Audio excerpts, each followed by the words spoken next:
Hey there internets, I'm Michael and this is Toucan Play That Game with a review of Super Hack Override by Weird Giraffe Games. So what is Super Hack Override? Well, let's look at the box here. That tells us nothing because all it is text.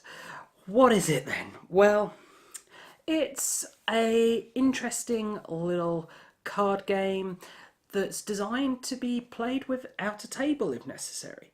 Now, you can still play it with a table. You can either do it so that you hold cards face out and face in for what's hidden in your hand, or you can do it that what would be face out is down on the table for everyone to see.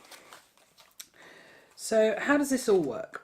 Well, the whole concept of the game is that you are all hackers trying to prove who is the best hacker.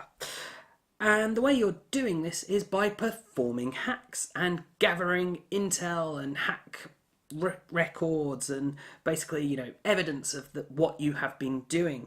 And that's represented by the point value on the cards.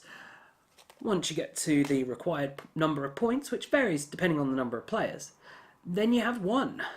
But there is a little thing in addition to this, because these red cards are government buildings, and if you perform a government hack, if you get 3 of them face down in front of you, then you get arrested and you're eliminated from the game. So you can also win by being the only hacker left unarrested. So how does this all actually work then? Well, let's take a look at the table and we can show you in more detail and then come back for my final thoughts. In Super Hack Override, the cards you use and how you win is all dependent on the number of players.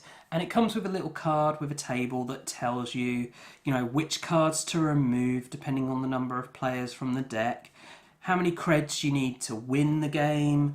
So with 2-player here, for instance, it tells us we need to remove the diskette and 4 random hacks. We need 40 creds to win, and creds are the points given on the top of the card. And the government hacks to go to jail is 4. So that's these red cards. If you ever have 4 of these in front of you in a 2-player game, then you go to jail and you're out of the game. Obviously, this changes with the number of players. Then you deal out all the cards to the players. So in a 2-player game, you end up with each player having 10 cards. So randomly pick your first player and then they'll play a card from their hand so that it's then either face out or face down on the table. Once they've done this, they'll then resolve the text on the card. That then sits down in front of them and play pass to the next player. And the next player has 2 options. They can either do the same, playing a card from their hand, or they can play a card that's down in front of another player, causing it to go back into that player's hand. So taking points away rather than adding points to themselves. But they also activate that text that was on there. And play just carries on like this, either playing a card out or in, until either players are knocked out due to having too many government hacks, or until someone has 40 points worth of hacks down in front of them. So that is Super Hack Override. What do I think? Well, we'll start with the artwork. I don't like it. Now, it is very stylised. It has a very hackery feel. It's got that 80s hackers film feel to it, but I don't like it. It's not to my taste. The actual graphical layout of everything is very kind of typical. There's nothing special there, but it does a fine job of it. Now, what do I think of the components? Well, this is actually a preview copy, so I'm not really going to talk about the components because, well, it's going to change, frankly. So what else can I talk about? Oh, well, there is that whole gameplay thing. I guess some people judge gameplay important in a game. Well, what do I think of the gameplay in this? It is different with the whole turning cards face in, turning them face out, being able to use cards that are in front of other people. That is different, it is interesting. If you like games that are about card manipulation, and that's what this is, it's hand manipulation, it's manipulating the cards in front of other people, it's using cards to protect you, using cards to mess with other people's hands, to move cards around. and to be able to get cards which are points down in front of you but without getting arrested. It's very much about that manipulation. But I'm not sure it's the best game out there for it.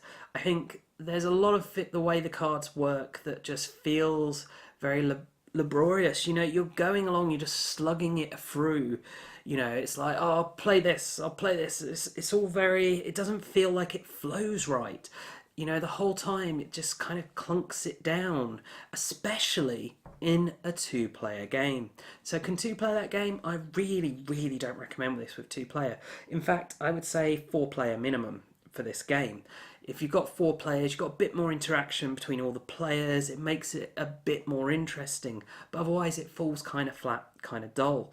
Now, if you like card manipulation games, if you like the theme, then you may well like this game, but as I say, it just didn't do it for me or my wife or any of the other people that I've actually played with. I think, no, there was one person who really enjoyed it. I can't remember why though. I think they just did. They didn't really have any sound reasoning.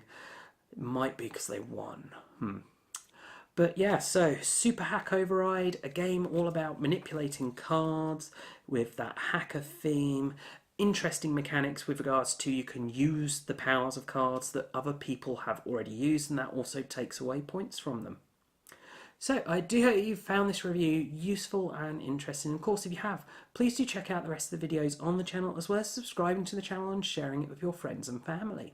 And also take a look at us on social media. You can find us on Facebook and on Twitter. And as always, thanks for watching, and bye for now.